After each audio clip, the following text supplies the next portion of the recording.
When it comes to learning new words, your mind is like a library. If you add a new piece of information, it should go to its place. Otherwise, you're building a pile of words with no order, meaning later on you cannot find them. They are missed among others, and your attempts to learn them were just wasted.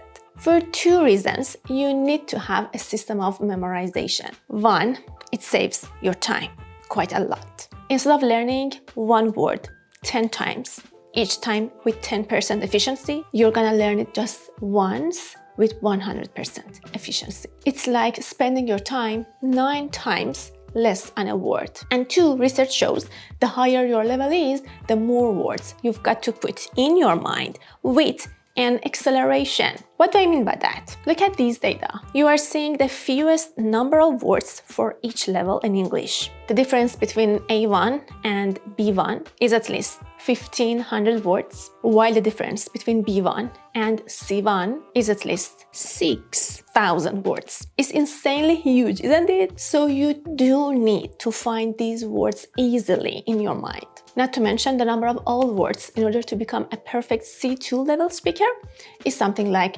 35,000. Considering these two facts, I want to share with you my method of classifying English material so you can understand how I categorized whatever I learned and therefore minimized forgetting them. And about why I took this approach? Honestly, I guess my engineering mind helped me tremendously. I never talked about my educational background here. My major at university was engineering. Thus, obviously, I enjoy mathematical, analytical, and logical thinking. I love to put things in order, find a pattern in similar ones, and arrange my brain input. And here are my 4 steps.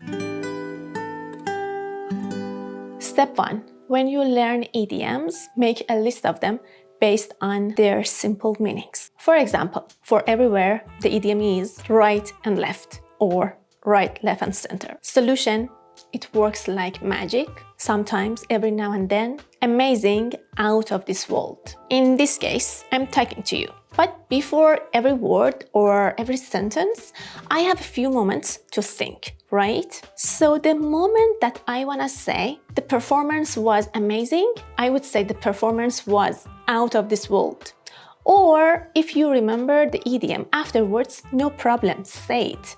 So your sentence would be like this. The performance was amazing. It was out of this world. You see, now you are using this idiom in your speaking. Step 2. When you learn academic, advanced, and formal words, have a list of them based on their simple synonyms. For example, start, the academic version, initiate, doctor, physician, understandable, intelligible, successful, thriving. These are perfect for your formal speaking and formal writing due to being formal and high level. Just make sure you have understood the exact meaning of them. When a word has B2, C1, or C2 level, that means its meaning has details. In other words, you cannot use them all the time instead of their simple version. For example, here, intelligible is just used for what you say or write or think of. Therefore, a speech, for instance, should be intelligible. Somebody's behavior cannot be intelligible. It should be understandable. Understandable is more suitable for that case. Step 3. When you learn a phrasal verb, have a synonym with a single verb for it. For example, the phrasal verb for postpone is put back, and the opposite is bring forward. For start, you can use take up or embark on or upon. For admire, you can use look up to somebody. And for finish, you can use run out of. As you may know, phrasal verbs are the best way to make you sound like natives. There are a lot of them in spoken English. So whenever you remember one of them, instead of saying, for example, I started that job, say, I took up that job. Use the phrasal verb synonym instead.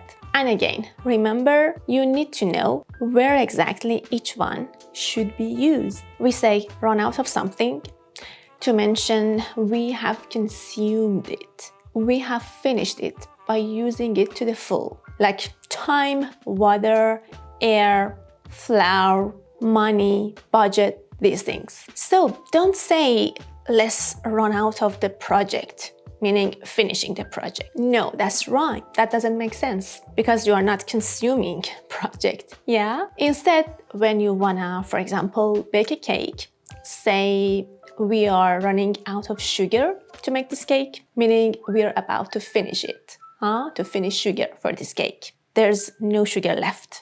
And step 4, the last one, you need to make a list of informal structures to have all of them together and not apply them in formal situations, like a task to IELTS writing test. For example, child, the informal version is kid, very bad, the informal version is awful, the best friend, bestie, and rich, be rolling in it. Remember, in a formal text, never write the kids, for instance. Write the children instead. And notice the last one here is an idiom. Yeah, most idiomatic expressions and phrasal verbs are informal, unless the dictionary says the opposite. For instance, take somebody or something for granted is an idiom, but it's not informal. It's neutral, neither formal nor informal, and you can utilize it for both of these occasions. It means not taking care of somebody or something that is important to you, so you may lose them